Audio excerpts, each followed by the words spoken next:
And the governor now is stepping to the podium. Here we go.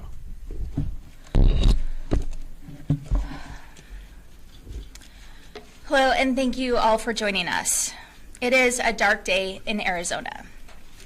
Just now, the Arizona Supreme Court issued its opinion in Planned Parenthood v. Mays, upholding one of the most extreme abortion bans in the country. And while it is currently stayed, we continue to live under an unacceptable ban, a law that still strips Arizonans of their personal autonomy and has no exceptions for women who are the victims of rape or incest or any regard for pregnancy complications. Let me be clear. Arizona's 2022 abortion ban is extreme and hurts women. And the near total Civil War era ban that continues to hang over our heads only serves to create more chaos for women and doctors in our state. As governor, I promised I would do everything in my power to protect our reproductive freedoms. Here's what I've done so far and how we can continue to work together to end this never-ending assault on our basic rights.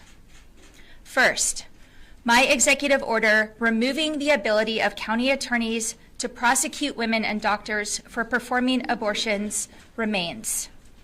I refuse to allow extremist county prosecutors to use this abortion ban to lock up women and doctors seeking or providing needed health care.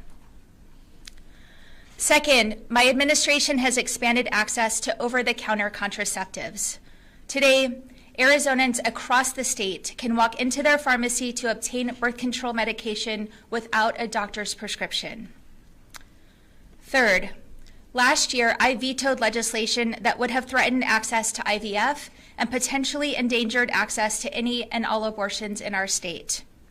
And any other legislation that threatens to take away our rights will continue to be met with my veto stamp.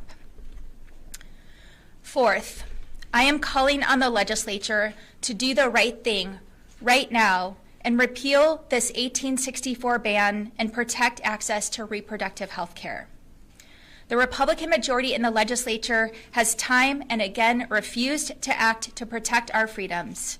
They have refused to repeal this extreme Civil War, near total abortion ban. In fact, the Senate President and House Speaker fought in this very case to keep this extreme ban in place, and as it stands, they might have their way. They have refused to act to protect IVF and contraception. Instead, they tell women to put aspirin between their knees. While I'm proud to be a backstop to their extremism, Arizona women should never have to fear the next court decision. It's why I'm proud to be standing here with Senator Birch and Representative Stahl-Hamilton and these other legislators who are dedicated to protecting our freedoms. We are 14 days away from this extreme ban coming back to life. It must be repealed immediately. And while I'm glad IVF and contraception are still available to Arizonans, we know they are under attack. Just last year, I vetoed a bill that would have threatened access to IVF. We must act proactively to protect these essential rights. Finally, this November, Arizonans may have an opportunity to make their voices heard on this important issue. To the people across Arizona who are concerned about the future of abortion rights in our state, who are worried about their bodily autonomy, who don't want to see the freedom of their wives, sisters, and daughters restricted, you can make your concerns known at the ballot box, and I encourage you to do so. Now I'm going to hand it over to Representative Stahl-Hamilton. Thank you.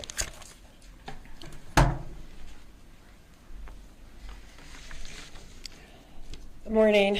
Thank you, Governor Hobbs, for the work that you are doing and what you will continue to do to protect our rights and our freedoms.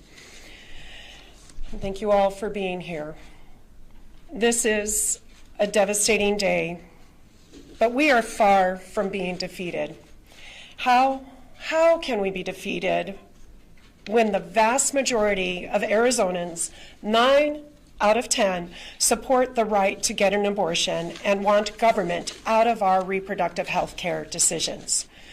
The Ducey Supreme Court chose chaos and immediate chaos, fear, legal jeopardy for tens of thousands of everyday Arizonans and our medical professionals whose health care decisions within 14 days could be superseded by a law passed during the Civil War, decades before Arizona became a state and before women had the right to vote.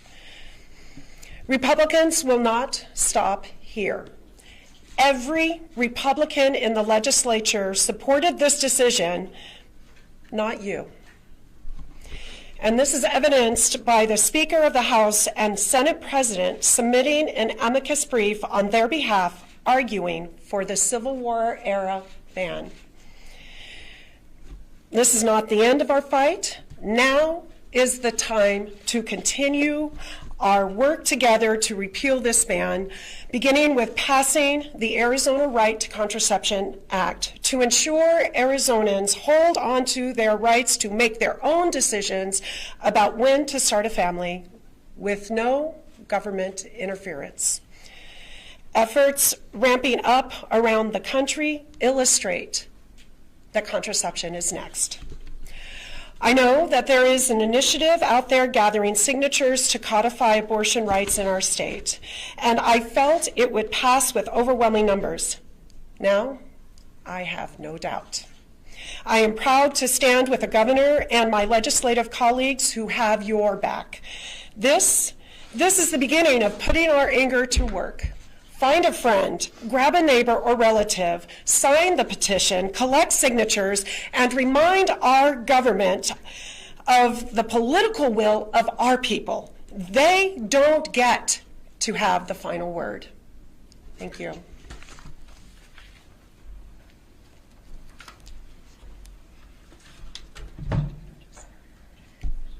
Good morning. I'm State Senator Eva Birch. A couple weeks ago, I had an abortion, a safe, legal abortion here in Arizona for a pregnancy that I very much wanted. A pregnancy that failed, like many of my pregnancies before it, an embryo that was dying, and a miscarriage that was destined to happen. Somebody took care of me. Somebody gave me a procedure so that I wouldn't have to experience another miscarriage, the pain, the mess, the discomfort. And now we're talking about whether or not we should put that doctor in jail. This is outrageous that we would even dignify the consideration of this type of ban. A ban drafted when women had no say, when Arizona was not a state. This isn't what the people of Arizona or the people of this country want. We're talking about a small number of really extreme political leaders calling the shots for everybody else. Republicans don't want this. Independents don't want this. Democrats don't want this. We have to look at who our elected leaders are. The time is now. It's done. I've had enough. The people of Arizona have had enough. We are electing pro-choice candidates in November. Watch it happen. That's all I have to say.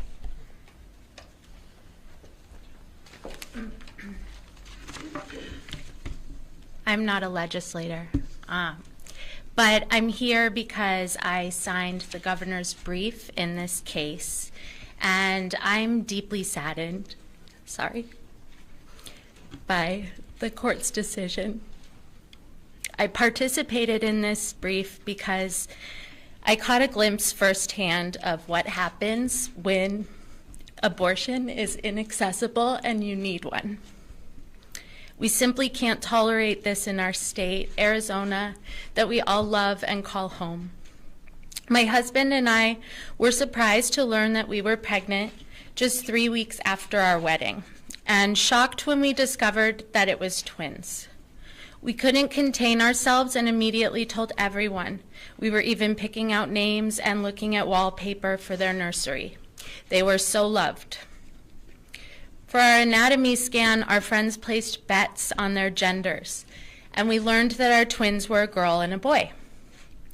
We also learned that our boy, twin B, had a critical heart defect that was pumping blood into his lungs. Our joy turned into despair. They scheduled a follow-up, and we went home, nervous wrecks, but trying to remain positive. Our doctor explained that this was very serious, that I might not be able to carry this pregnancy to term, and that it was high risk for our healthy twin and also for me. She explained the process of a selective reduction, a specialized procedure that would stop the heart of twin B and allow me to continue to carry twin A to term. The doctor was working to arrange this for us, but the one facility she knew to provide it was not able to. This procedure was technically legal at the time, but reproductive health care is generally scarce in a state like Arizona, where a doctor's freedom to safely provide or even recommend abortion care is constantly under threat. Since that facility could not help us and the clock was ticking, our doctor let us know that she was calling physicians she knew all over the country and that we may need to travel to New York or DC. We were relieved when she finally let us know that she found a doctor in LA who could help us. And so in March of 2020, as the world was shutting down, I was 20 weeks along in my twin pregnancy, and we were able to get the care we needed in LA. The selective reduction procedure took place safely in an operating room in a hospital because it is health care. It was $9,000 up front and out of pocket. We went home where I carried our healthy baby and our dead baby for the remaining harrowing 4 months of my pregnancy before going into labor and delivering both of them. It was an otherwise safe, normal vaginal delivery. My experience was traumatic, but could have been so much worse had I not been able to access the care that I needed. I'm grateful every day that I was able to, but I should not have had to leave the state for that. Many Arizonans might not be able to say the same, and nobody should have to. Thank you. We'll open things up for questions. If you can please raise your hands. I know we have a lot of people here. We'll get to everybody. Right there. What does this mean for Plan B going forward? Plan B, like the contraceptive? Yeah. I don't know. Governor, you said that you are calling on the legislature to repeal this law in the next 14 days. What kind of pressure can you exert to leverage that to make that happen? Is it something you can do? Can you call a special session? Anything you can do? We don't need to call a special session. The legislature's in session right now, and they can do this right now. They can do it today, and they should. They should listen to their constituents, 9 out of 10 Arizonans who support access to abortion, and do the right thing so that we are not living under the confusion and chaos and lack of access to health care that's needed. As you heard from those 2 stories, they can do it right now. Right there. Mary Jo. Governor, have you made that call to the legislative leaders, or do you intend to do that? This is the call right here, and I have done that before. Over there on the left. I can't see faces. Sorry. Oh yes. It's Barbara. Yeah, Governor, just your general reaction. You might be shocked perhaps at the more onerous bill available. I mean, are you surprised that this is the one they chose? I'm devastated by this decision, and I know that many Arizonans are as well, and trying to figure out what this means for not just the health care they need, but in the future. We know that IVF is under attack. We know that contraception is under attack. Let me follow up with something. Do you fear for the climate, the general political climate in the coming weeks and months over this issue? I'm sorry, can you repeat the question? Do you fear the political climate in the coming weeks and months over this issue? I mean, we are in an incredibly divisive political climate. This certainly adds to that. I certainly think that this will motivate voters in November. Right there with your hand up. Eric. Sorry. It's Eric. It's Eric. Hi. Governor, and anyone else who spoke, how vital now with this decision this month, how vital is it to get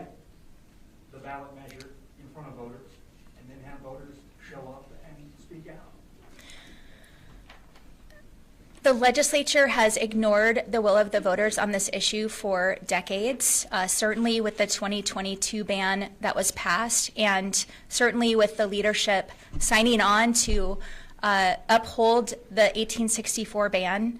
And the ballot box is the way that voters can have their say and overrule the legislature on this issue that the vast majority of Arizonans support. Others, right there. You mentioned your executive order that's still in effect. Now that this ruling has come down, what's your confidence that will stand up to the court challenges? I say bring it on. I would not have issued the executive order if I didn't think it was legally sound. We want to make sure that women have access to the health care that they need, and that overzealous prosecutors aren't using this law to criminalize them. What impact do you believe this will have on the presidential election in Arizona? As I said, I think this issue is going to motivate voters in November, and I'll leave it there. Mary Jo. Are you, what's your stance on an appeal during this 2-week stay period? I'm sure there's going to be an appeal. It's going back to the trial court, and I'm not a lawyer, and I don't want to say something that's not correct. And we just got the decision the same time you all did, so I have no more information than that. In the back. If the ballot initiative is successful, is that going to lead to legal issues between this and the ban, or is that going to override the ban outright? The ballot measure is a constitutional amendment, and it would supersede this ban. Right there. Given that November is months away, and that GOP leaders are unlikely to repeal the ban, what kinds of resources are you looking to mobilize to help women access care out of state if they have to? I am positive that the folks that are working to provide access to abortion will work to ensure that there are funds to help people get the care they need that they cannot get in Arizona. Anything else? Right there. Yeah, are there concerned about challenges to the law that have abortion prosecution authority to Chris Mays?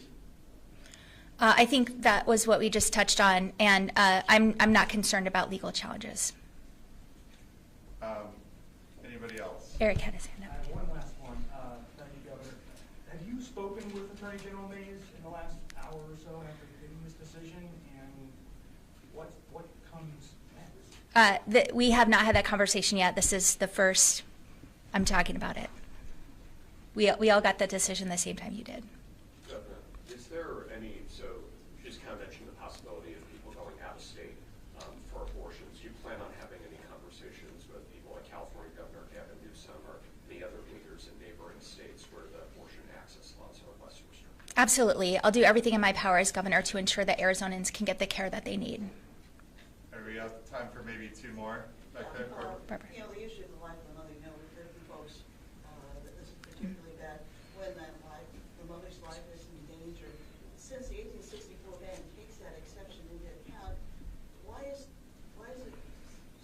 we have such problems? Consideration for the life of the mother is not enough. Senator Birch and Morgan would not have been able to get the care that they needed with just the consideration for the life of the mother. These bans, whether it's 1864 or 2022, do not take complications of pregnancy into account at all, and it is not enough. I think we have time for maybe one, maybe two more. Anybody else? All right, great. All right, thank you. Thank you all.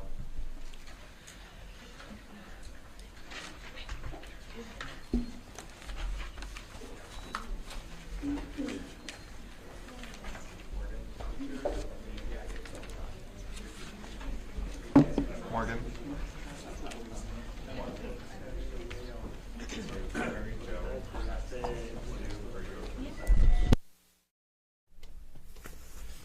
Well, we've just watched the news conference from the governor, legislators, and other interested parties there up in the executive tower with that news conference wrapping up. And the governor saying she doesn't need to call a special session. Stand by, everyone.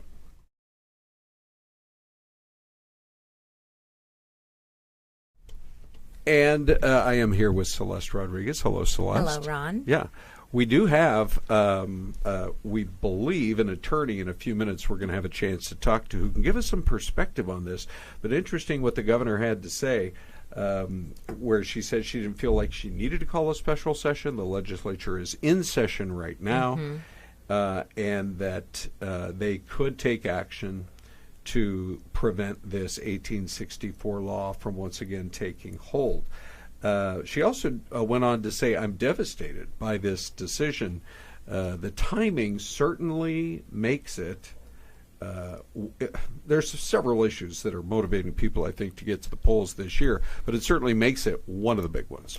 I think so, too. And she spoke, right? We heard from another lawmaker and then someone else who kind of thinks signed off on some of the arguments that the governor had as well in the beginning of this process. So you heard from the governor and a couple of other women there at the podium today.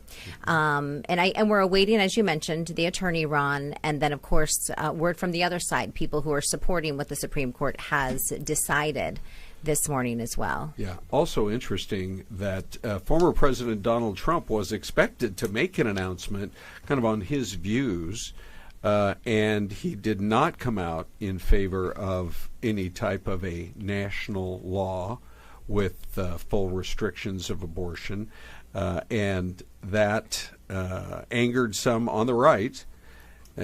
But he said the current system where it should be left up to the states is where things stand. So it looks like while you have President Biden, who will certainly be pushing this issue between now and Election Day in November, the former president is trying to position himself somewhere in the middle and not hard to the right.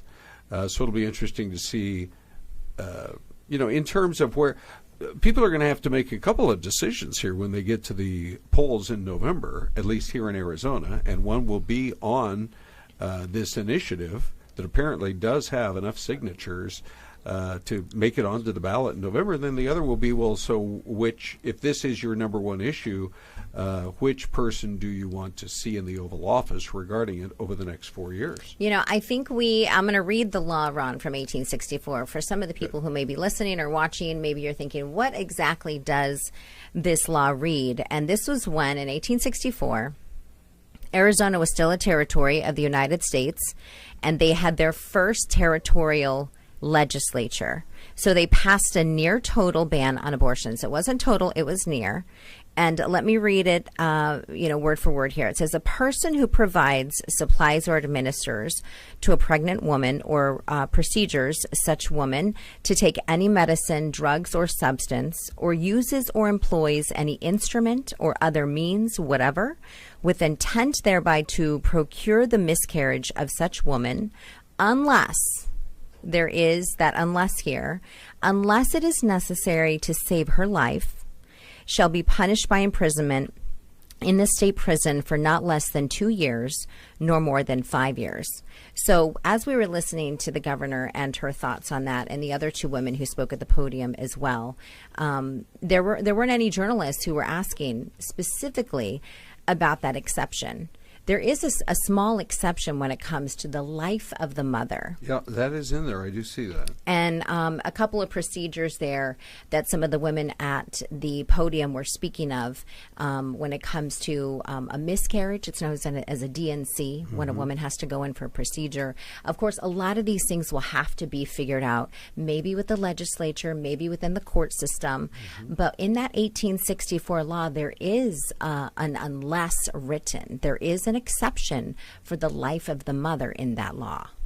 Correct. Yeah, you read it literally there word for word, so we do have that understanding. And that basically then was the law in Arizona throughout our territorial days and our early days as a state, when the kind of the legal maneuvering going back into the 1970s. We're talking about the earliest days there, Roe versus Wade.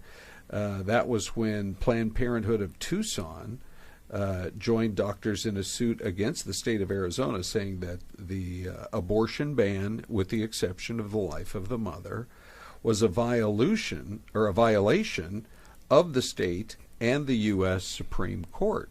So as a result of that, then there was a court, the case played out in lower courts in the Tucson area, going back to, this is 1972, and in that case, the Superior Court in Pima County did side with Planned Parenthood in that case, saying that the state's near-total abortion ban was too broad and violated women's rights to privacy.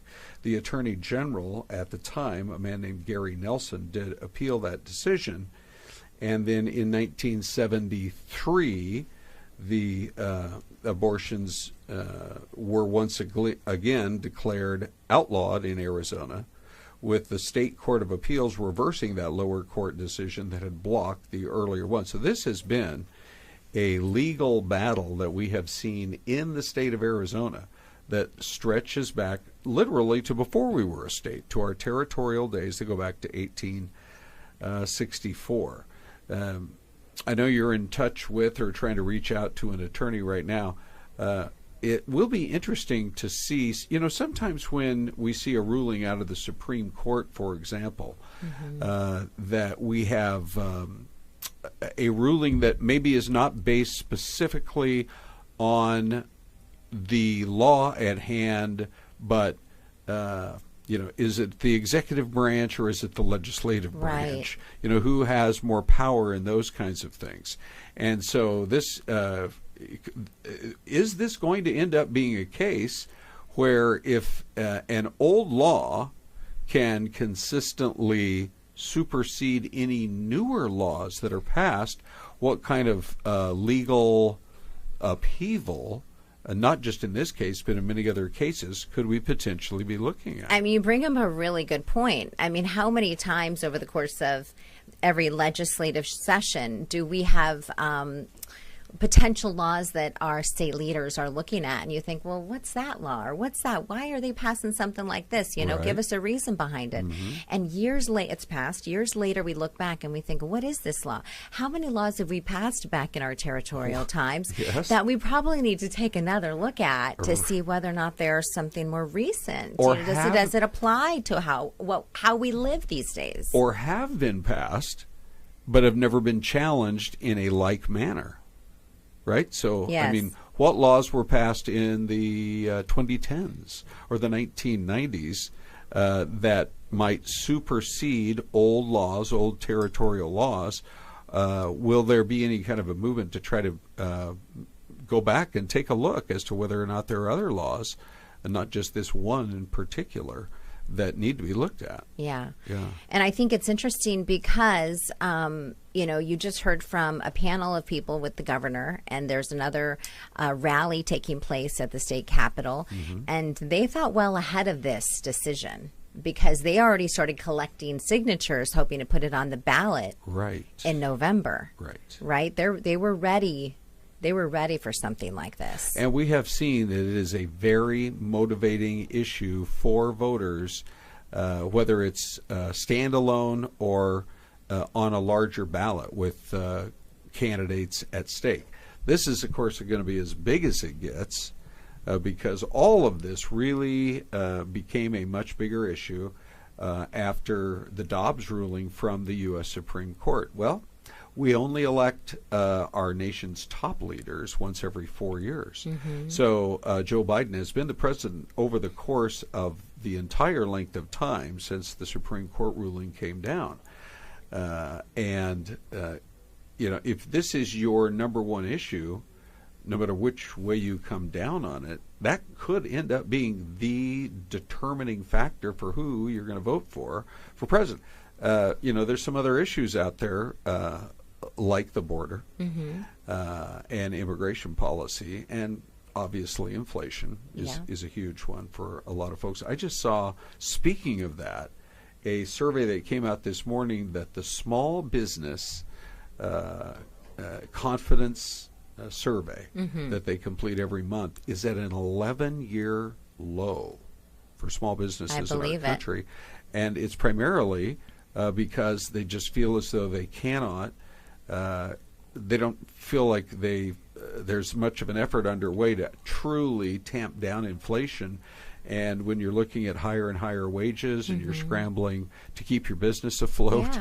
And so just interesting how much most surveys lately have said that the economy and inflation, that or border issues, are probably 1-2 or 2-1.